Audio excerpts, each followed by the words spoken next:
Сәлеметсіздер ме, құрметті әріптестер?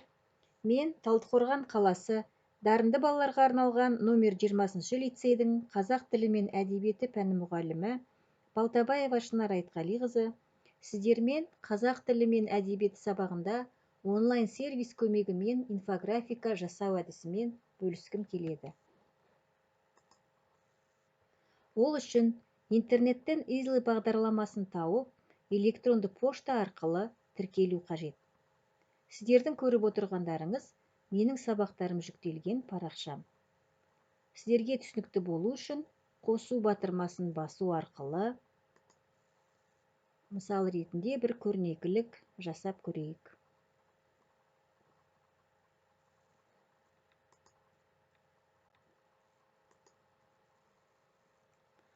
Бұл бағдарламаның қолайлығы әртүрлі тақырыпқа байланысты түрлі шаблондар берілген.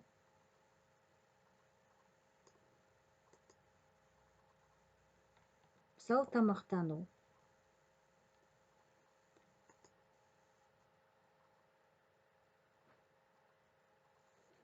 Бұл жерде осы дұрыс тамақтану тақырыбына байланысты тақырыбын өзгертсеңіздер болады.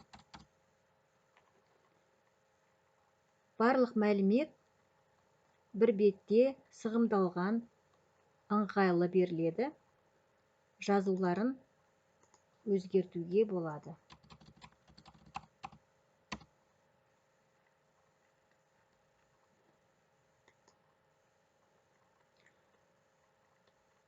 Сонымен қатар фонды өзгерте аламыз.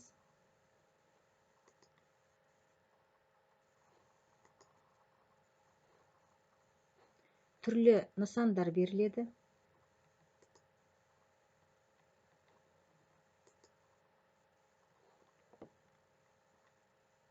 Табиғатқа байланысты, мысалы, Алтын емел ұлттық саябағында деп алатын болсақ, тақырыпқа қатысты керекті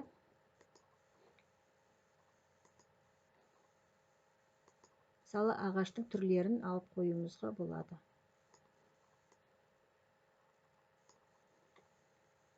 Сонымен қатар өз компьютеріміздегі суреттерді де сақтай аламыз.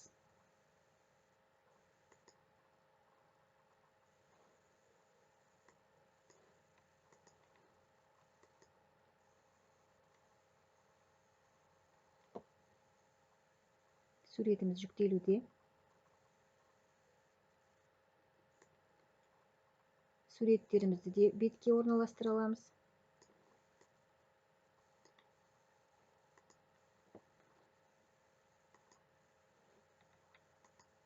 Сонымен қатар сызба бағыттар арқылы көрсетуімізге де болады.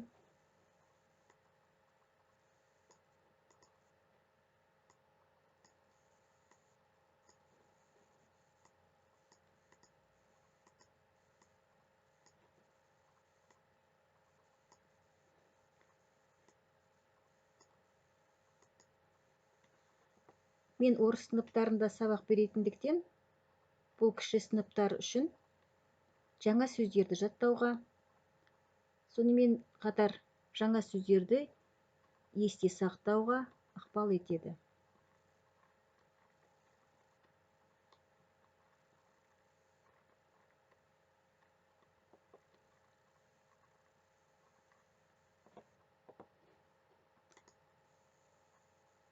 Тақырыпты жазғаннан кейін гиперссылка арқылы YouTube'тан видео сілтемесін де көрсете аламыз. Осылай сақталған жасаған көрнекілігімізді сақтаймыз.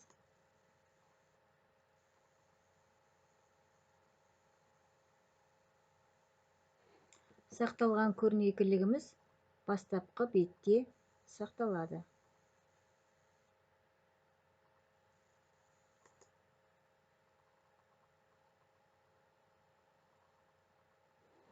Міне алдымызға бірінші болып көрінді.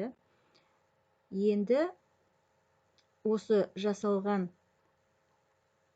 көрнекілікті Facebook арқылы немесе түрлі мессенджерлерге сілтемесін көрсету арқылы бөлісе аламыз. Онлайн сервис көмегімен инфографика жасау маған ұнайды. Себебі қысқа мерзімде дайын болады, өте ыңғайлы.